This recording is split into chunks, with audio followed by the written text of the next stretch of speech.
Leyla dilê min bilind e, ji bo evîna keçikê, Xortaniya min diçe, li ber çavên nazdarê, geliyê daran te, Rindika min dimeşe, ez ê bibim xulamê te, Heta dawiya emirê, siwarên bi rêve tên, bilez û bez direvin, lê dilbera min ya nazik, Keça mala mezine, newala darên bî, Roja min ronî dibe, dema tupê berçavan, dilê min geş û şa dibe.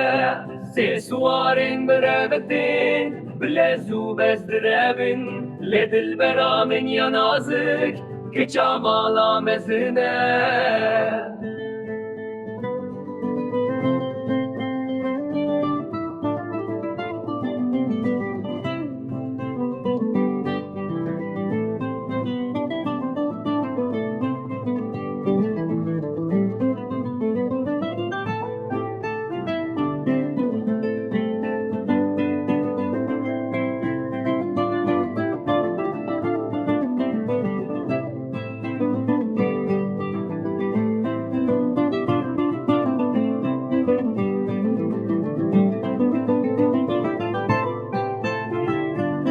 newala darên bî, Roja min ronî dibe, dema tupê berçavan, dilê min geş û şa dibe.